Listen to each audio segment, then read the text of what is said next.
So let's see today's simple Goan cabbage foogath. Now here I've taken one medium-sized cabbage, washed it really well, and I've soaked it in water for about 15 minutes, to which I added salt. After that again I rinsed it well. Now I'm going to take off the stalk and I'm going to cut it up into half. Now take off any little bit of brownish leaves that are there. And now I'm just going to cut around it like this, just turning the cabbage around with a very sharp knife. And don't use the white stalk part. So just keep turning the cabbage around and just keep cutting. And that way you'll get these nice thin shreds. And again, I'm going to go, once I finish with it, I'm going to again take my knife and just go over the leaves again and cut them up really, really thin. So don't use the white, thick, stocky part. Now this recipe is super simple. It gets ready within about hardly 8 minutes because cabbage cooks really fast. And it has very few ingredients, as you'll see. And this can be had with chapatis or even with some fish curry rice. It's really nice. And now after chopping up the cabbage, I'm going to transfer it to a bowl, and you can see if there are any big parts, just run your knife through them. And one more tip is always discard the outer covering of the cabbage leaves. However fresh they look, don't use those leaves.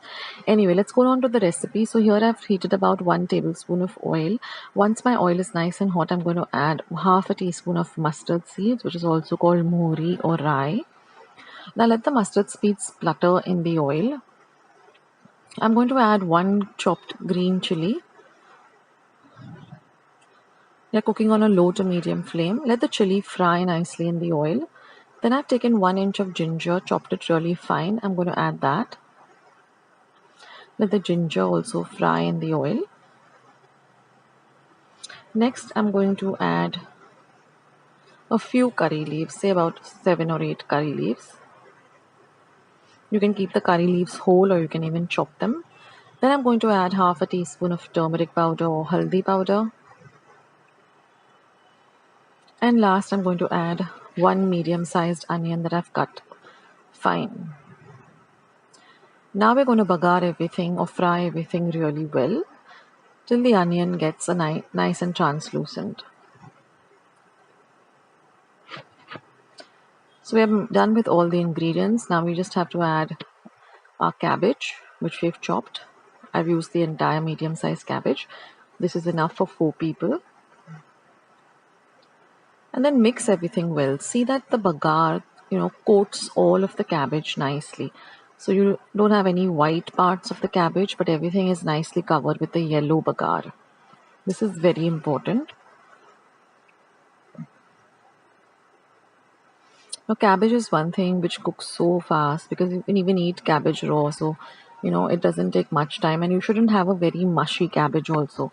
So just cover and cook this for about 5 minutes on a low to medium flame and keep stirring in between.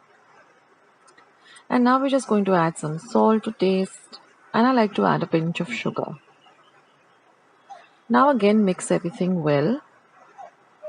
See that the salt and the sugar coat everything really well. So our cabbage is almost cooked. So now I'm just going to keep it on an open flame and just stir it around.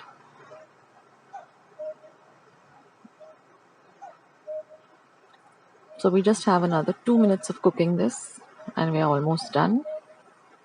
So this is a super fast dish. So you can always, prep your cabbage, keep it cut in the refrigerator, and then when you're ready, just get get it done. So now I'm just going to cook this for 1 minute. And now I'm going to add about 1/4 cup of fresh grated coconut. Now you can go less on the coconut, but I like to add a lot of coconut to my cabbage. It just elevates the flavor. You can also add a little bit just for garnish. But I like to add a whole, 1/4 cup of nicely freshly grated coconut. And now mix everything well. The cabbage has to be mixed nicely with the coconut. And now we just have about half a minute of cooking, and then we're going to turn off the flame and your recipe is all ready. So you can have this, with nice chapatis, or you can have it as a side dish with some fish curry rice, or even with a meat curry rice, anything. It's just very, very nice and delicious and really refreshing and nice for the summer too.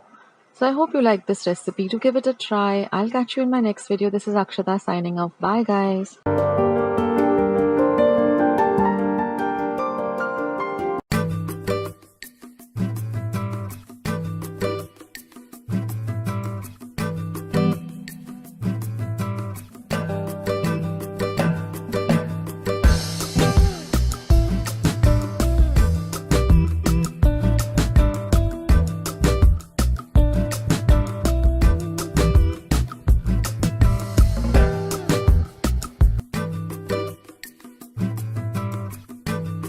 So we're first going to wash the drumsticks very well, and then using a peeler or a knife, we're just going to peel off this thick outer skin.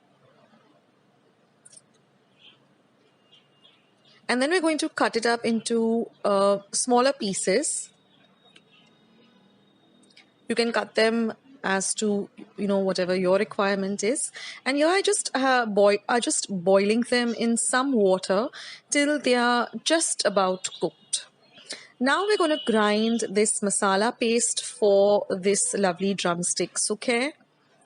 Now here I have about half a cup of fresh grated coconut, and I'm going to keep a little bit aside for garnish. I also have 2 light green chilies which I've cut into half, 1 inch of ginger and about 7 cloves of garlic. This is about 1 teaspoon of jeera seeds or cumin and half a teaspoon of turmeric. And here I have 1 medium-sized onion which I'm going to use for the bagar. So here I'm just cooking this a little bit, not completely. And today I'm going to grind my masala on this grinding stone rather than using the mixer. There's just something about grinding the masala on this fator or grinding stone.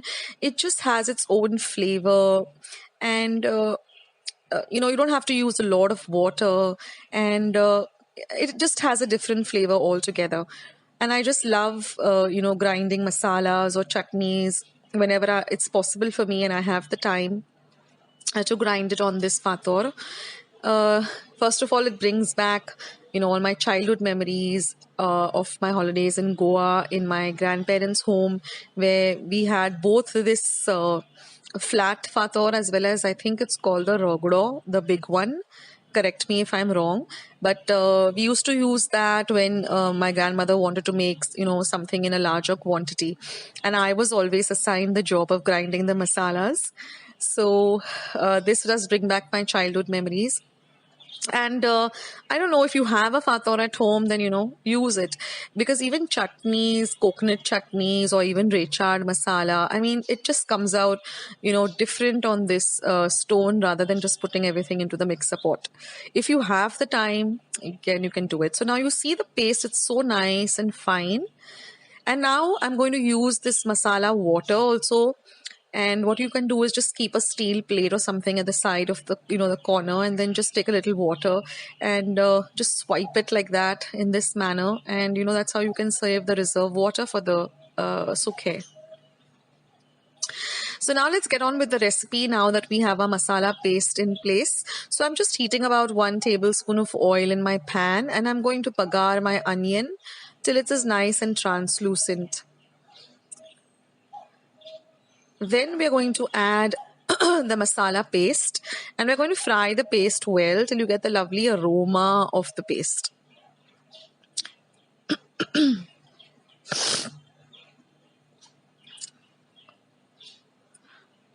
So once your onion is nice and translucent, you're going to add the paste and you're going to fry this for a bit.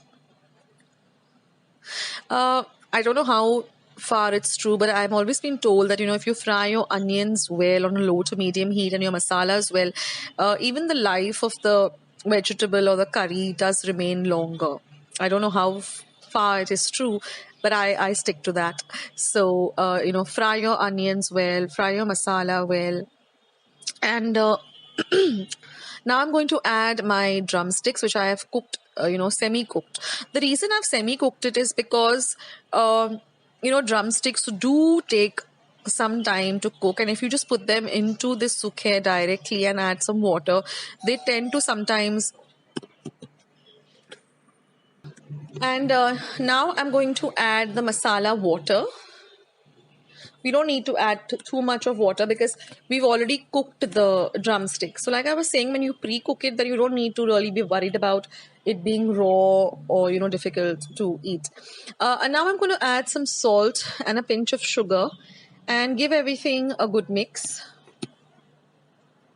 And then I'm going to cover and cook it for about 5 minutes. Now this is this is optional, but I like this little bit of a tangy flavor to my sukkhe.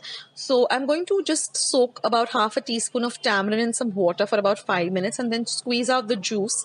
And I'm going to add this tamarind juice. Now this is completely optional. If you don't want the tamarind juice, just skip it. But it does add a little bit of the tangy flavor and makes it, you know, even more delicious. So now we're just going to cook everything till the water completely is dried, or you can retain a little bit, and your drumstick sukkhe is ready. I'm just going to garnish it with some lovely fresh coconut. Now this goes very well with some rice or some chapatis or puris, and the best part is just, you know, biting on those drumsticks and just